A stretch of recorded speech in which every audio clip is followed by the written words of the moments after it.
This might look like a normal starting map for Europa Universalis, but look a little bit closer and you might see some interesting details. The Dutch boys and girls of Holland are living in the year 3000 with max technology, which I'm sure will make at least one of you guys in the comments quite happy. I've toyed with the idea of buffing specific nations for a while now, and y'all really seem to enjoy the Monuments in One Province series, so we'll see how this one goes. If there's interest, I'll keep on rolling with other nations as well, and if you have a nation you think would be an interesting fit for this type of run, leave it in the comments. And while you're down there, don't forget to like the video if you enjoy it, and subscribe if you aren't already, because at 50,000 subs, we're going to be doing a massive mega campaign all the way from Imperator through Hearts of Iron 4. It is going to be a lot of fun, so go ahead and click that little red button.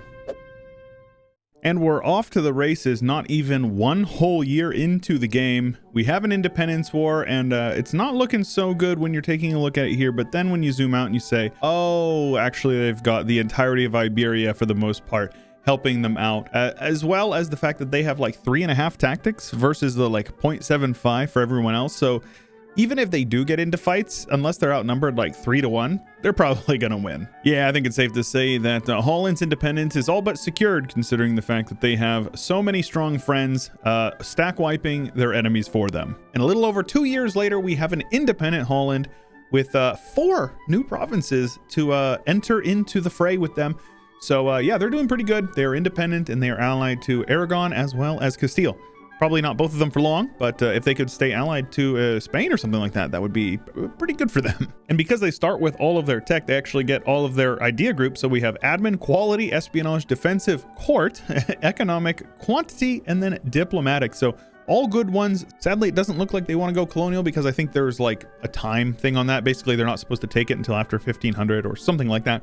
But I don't think they're really going to need to, because they're going to be very powerful. And I think they're going to be able to take basically whatever they want, the whole game.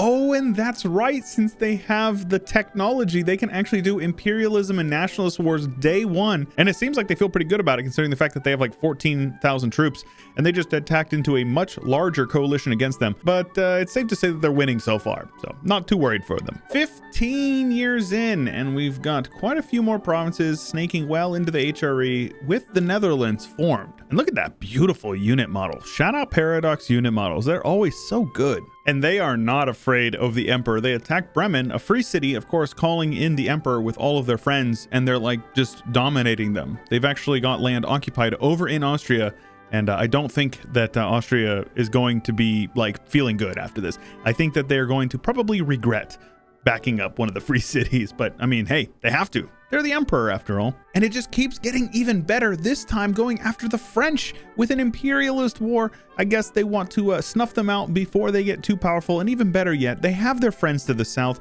helping them out. So I don't think that there's anything that's going to stand in the Dutch's way, though I am definitely curious if they're going to be getting over into the British Isles. I know they get a PUCB on them, or claims if they're a republic. So either way, I'd be interested to see what they can do over there. And so you guys know, yes, they did go with the United Provinces, so they got their special unique government type. And I'd be lying if I said that this didn't bring great joy to me. On one hand, they're beating up the French, and on the other hand, they're Dutch.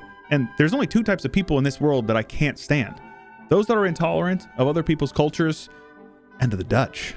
Nah, boys, I'm just kidding. Coloniseerd. And with all this conquest, taking a few provinces from the French, they're definitely not doing themselves any favors on the AE front. All of these people can join a coalition against them, but I think that's a trap, because if they do, they're going to 100% get clapped. Who knows?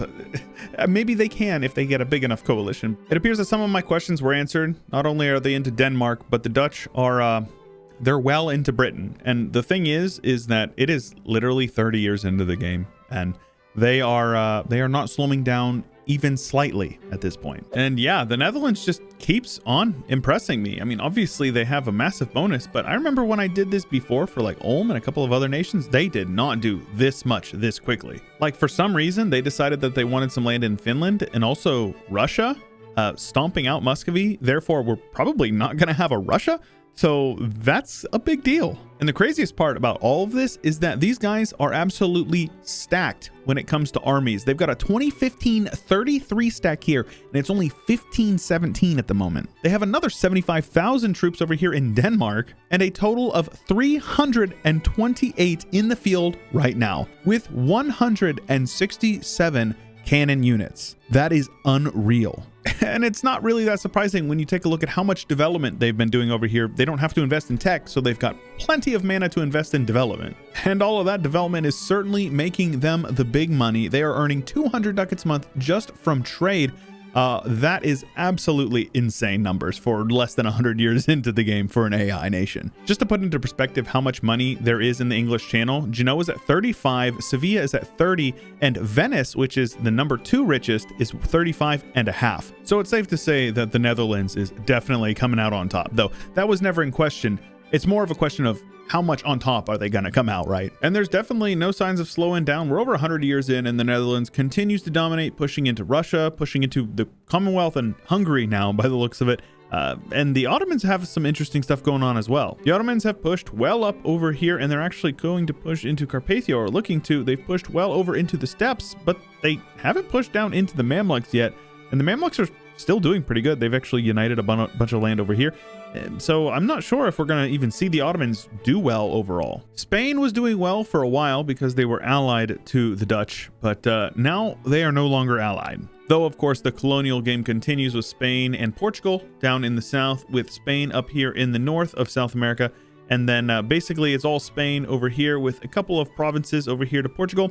But the Scots have landed. Nova Scotia is the thing.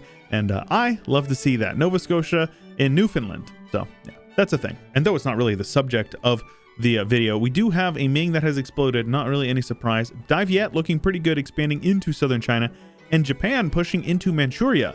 Now, I'm pretty sure I've seen this one before, but they haven't gotten Korea yet. Korea actually has 1444 borders because Korea always has 1444 borders.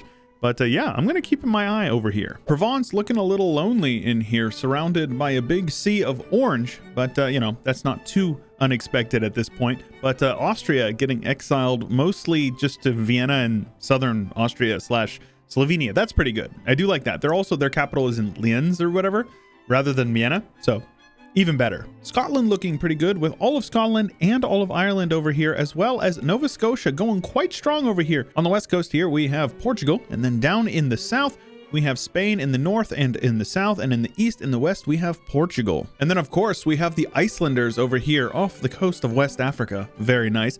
Right next to the Swedes of West Africa. So looks like the Scandinavians are making it happen over here. Though is Iceland technically Scandinavia? It's like Scandinavian culture heritage, but are they Scandinavian? I actually don't know. Also super cool to see a naval hegemon going on for the Dutch, fully stacked well in the first spot.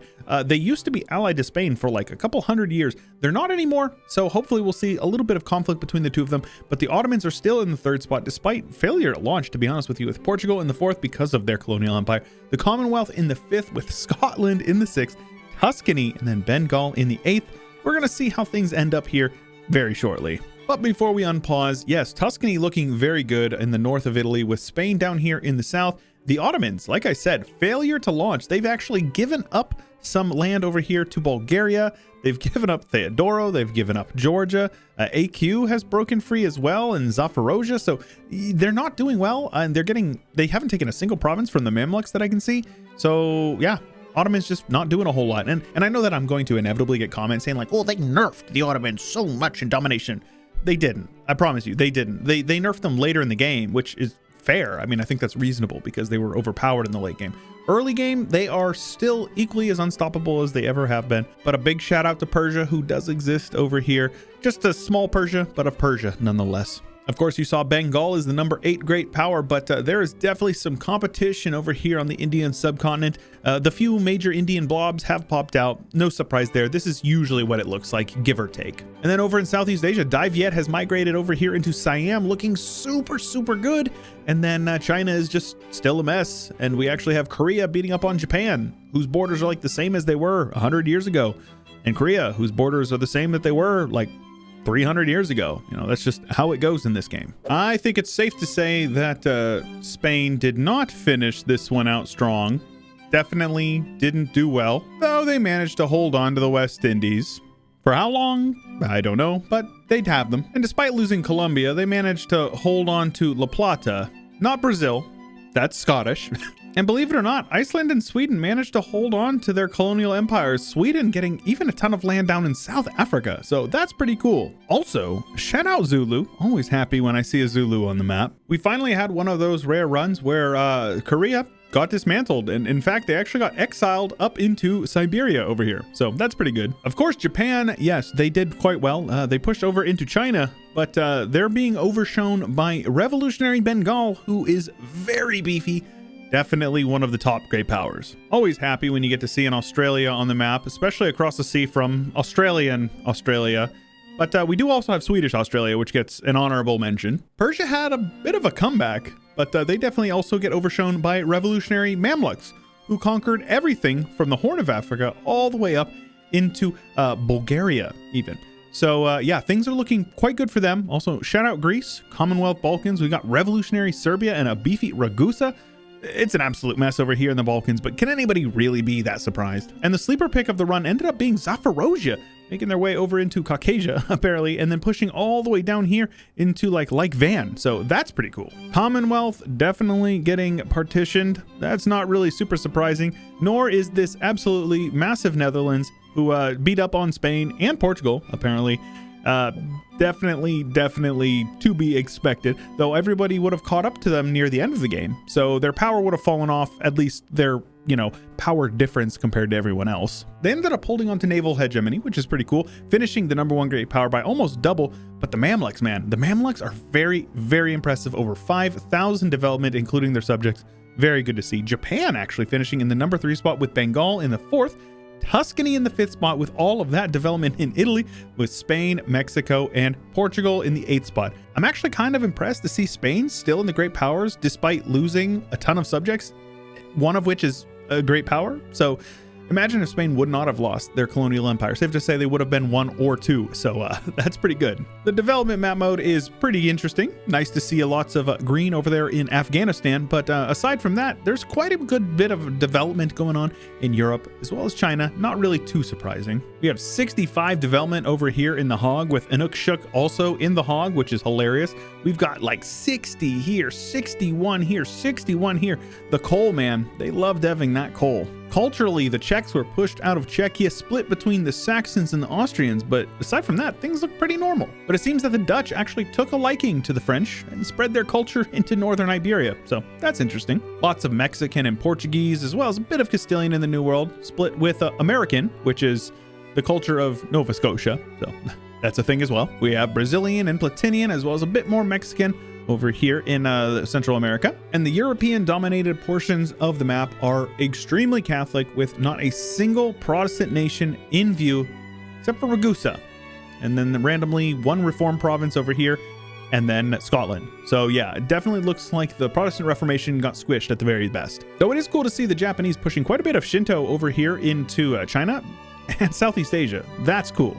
And shout out to one Shinto province here on the Malay Peninsula. Like to see that as well. If you enjoyed this video, make sure you leave a like on it, and don't forget to subscribe so we can hit that 50,000 mark and get that mega campaign going. I really appreciate everybody who makes it to the end of these videos. I put a lot of effort into it, so I hope that you watching right now, you looking at this video, I hope you have an absolutely wonderful day. Special thanks to Chio, Josh Kupczynski, Azure Rhino, Blonde Damon, Ian Powell, Cannon Fodder, Corvette Gaming, Anthony Grove, Isaiah, Saronska, Ricardo, Cobalt, Rex, Total Farce Frit, Nathan Albright, and many more. Thank you.